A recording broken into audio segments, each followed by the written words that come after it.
Terima kasih Anda masih bersama kami. Bagi Anda yang baru saja bergabung, kami hadirkan kembali 3 berita utama hari ini. Hanya karena unggahan di media sosial, seorang pelajar dirundung 5 pelajar SMK di Cimahi. Kerap mempromosikan situs judi daring, seorang YouTuber asal Bandung ditangkap polisi. Seorang pawang ular tewas terkena bisa king cobra usai tampil dalam acara peringatan kemerdekaan di Sumedang.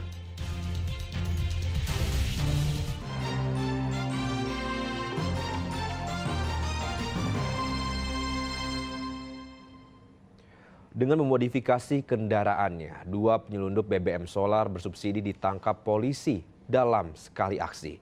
Kedua penyelundup bisa menampung 3 ton BBM.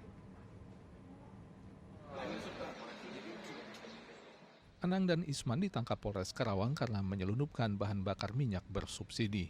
Warga Curug Lari, Karawang dan Jatiluhur, Purwakarta ini ditangkap di Jalan Jatisari, Karawang. Keduanya memodifikasi mobil diesel hingga mampu menampung 3 ton BBM. Penyelundupan BBM jenis solar ini sudah dilakukan keduanya sejak 3 bulan terakhir. Dalam sekali aksi mereka, keduanya mampu meraup untung hingga 60 juta rupiah. Modus keduanya dengan berkeliling mengisi BBM dari satu SPBU ke SPBU lainnya. Dalam perjalanan, mereka sempat berhenti dan memindahkan BBM dalam tangki mobil ke tempat-tempat penampungan yang tersedia di dalam mobil. Kami dari pihak kepolisian mendapatkan informasi dari masyarakat terkait dengan dugaan penyalahgunaan BBM bersubsidi melalui aplikasi Lapor Pak Kapolres. Kemudian pada saat itu juga tim Sangga Buana beserta Polsek jajaran Polres Karawang melakukan penggeledahan dan penangkapan dugaan terjadinya penyalahgunaan BBM yang dilakukan oleh para pelaku dengan modus yaitu memodifikasi sedemikian rupa kendaraan truk diesel berwarna kuning untuk mengangkut BBM bersubsidi pemerintah.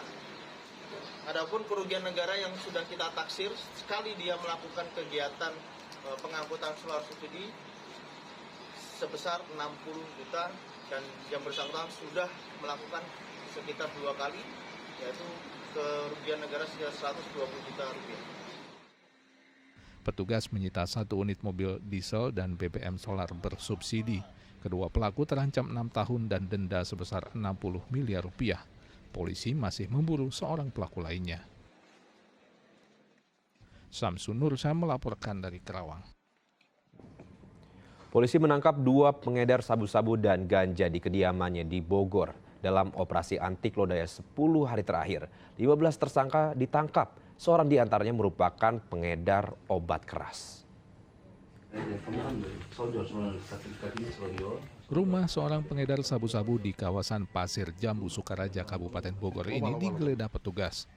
Tersangka bernama Ipang tak berkutik saat petugas menemukan 7 paket sabu-sabu yang disembunyikan dalam kaleng biskuit yang ada di dalam kamar. Polisi juga menggeledah rumah seorang pengedar ganja di kawasan Sukasari, Kota Bogor. Dari tangan tersangka, polisi menemukan 300 gram ganja siap edar. Dalam 10 hari terakhir operasi anti lodaya, polisi meringkus 14 pengedar narkoba dan seorang pengedar obat keras. Seluruh barang bukti disita Polresta Bogor Kota. Total ada 15 orang tersangka yang ditangkap dari 6 kecamatan. Di antaranya untuk sabu-sabu ada 9 tersangka, kemudian untuk ganja ada 1 tersangka, kemudian untuk tembakau sintetis ada 4 tersangka. Dan kemudian untuk obat keras terlarang ini ada 1 tersangka. Ya. Obat keras ini ya, diantaranya adalah tramadol, trihexyphenidyl, dan juga eksimer. Efek negatif atau dampak negatif dari penggunaan obat terlarang ini adalah diantaranya rasa untuk menjadi lebih berani, kemudian fly, kemudian lebih percaya diri, dan juga hilang kendali. Nah, ini adalah hal yang diantaranya menjadi penyebab banyak disalahgunakan terhadap tawuran, ya, kemudian balap liar dan lain sebagainya. Ke-15 tersangka kini terancam hukuman 4 hingga 20 tahun penjara. Polisi terus memburu para bandar narkoba dan obat-obatan terlarang. Iwan Kurniawan melaporkan dari Kota Bogor. Pria 57 tahun ditangkap karena mencabuli 5 anak di Karawang. Ternyata tersangka merupakan residivis kasus yang sama dan pernah menjalani hukuman selama 10 tahun.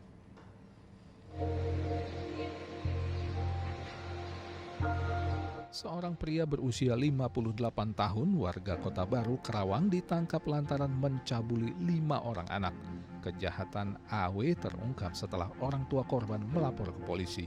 Tersangka yang bekerja serabutan ini menghampiri dan mengiming-imingi korbannya dengan berbagai hadiah, mulai dari permen, makanan, alat tulis hingga uang.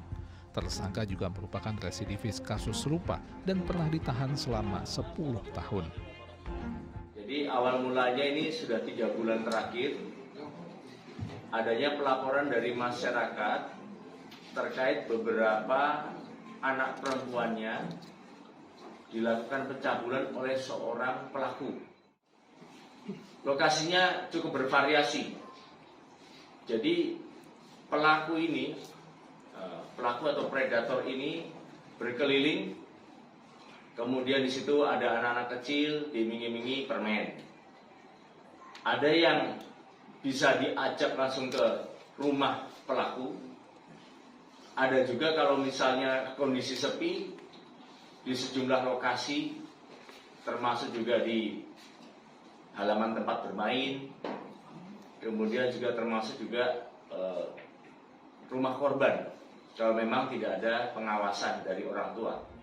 Sejauh ini usia korban pencabulan mulai dari 7 hingga 12 tahun. Polisi menyita pakaian dan celana korban serta celana tersangka sebagai barang bukti. Ini tersangka dijerat pasal 81 ayat 1 dan 2 Undang-Undang Perlindungan Anak dengan ancaman hukuman 15 tahun penjara. Syamsul Nursyam melaporkan dari Karawang. Tewasnya seorang remaja putri di Indekos Kabupaten Tasikmalaya masih diselidiki. Jenazah korban diautopsi untuk mengetahui penyebab kematiannya. Saat ditemukan, mulut korban mengeluarkan busa. Jenazah remaja putri yang ditemukan meninggal dunia di indekosnya kini dalam proses autopsi di RSUD SMC Kabupaten Tasikmalaya. Autopsi ini untuk mengetahui penyebab kematian remaja putri itu. Dokter forensik menyatakan hasil autopsi baru akan keluar 1 minggu. Saat ini pihaknya belum bisa membuka penyebab pasti kematian korban. Pemeriksaan luarnya sudah kita lakukan ya. Jadi semua hasil itu semua kita sudah catat ya. Kemudian juga termasuk tadi yang sudah kita lakukan pemeriksaan dalam juga. Semua pemeriksaan organ dalam kita sudah periksa. Kemudian jenis pemeriksaannya juga kita sudah lakukannya mengikuti pemeriksaan toksikologi ya. Untuk zat-zat nanti yang kita duga ada di dalam tubuhnya ya, ambil sampel darah, sampel urin ya.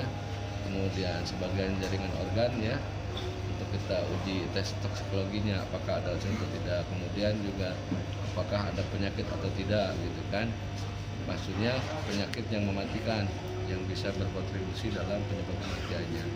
Kemudian yang ketiga ya, ada atau tidak adanya trauma, itu semua sudah kita lakukan dan hasilnya tidak bisa kita keluarkan sekarang karena harus menunggu semua hasil yang tadi yang tidak bisa kita kerjakan di sini. Ya. Sejauh ini polisi memastikan usia korban masih di bawah 18 tahun. Polisi juga masih menunggu hasil autopsi untuk memastikan penyebab kematian korban karena ia ditemukan dalam kondisi mulut yang berbusa. Untuk saat ini sudah ada tersangka, Pak? Belum. Sampai saat ini belum ada tersangka dan kita juga belum menerapkan pasal karena nanti menunggu hasil dari otopsi. Pada saat menerima laporan, kami langsung cek TKP dan kita memeriksa beberapa orang saksi yang ada di TKP dan sebelum korban ditemukan meninggal. Polisi belum menentukan siapa tersangka dalam kasus kematian remaja putri di rumah indekos tersebut. Sebelumnya, pemilik indekos melaporkan korban ditemukan tak bernyawa di kamarnya. Namun beberapa waktu sebelumnya, seorang pria tampak masuk ke kamar korban. Eko Setiabudi melaporkan dari Kota Tasikmalaya. Seorang YouTuber asal Bandung harus berurusan dengan hukum lantaran mempromosikan situs judi daring di kanal YouTube-nya. Dengan gaya emak-emak berhijab, YouTuber itu memperoleh bayaran hingga nyaris 400 juta untuk memasarkan 6 situs judi daring.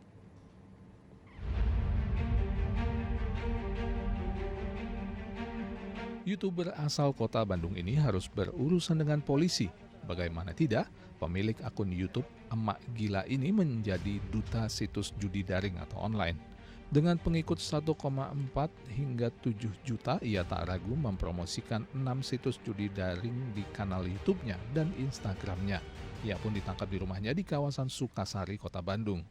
Polisi menyebut YouTuber yang kerap berkonten ala emak-emak berhijab ini mendapatkan endorsement atau dukungan dari situs judi daring dengan bayaran 15 hingga 50 juta rupiah untuk sekali promosi.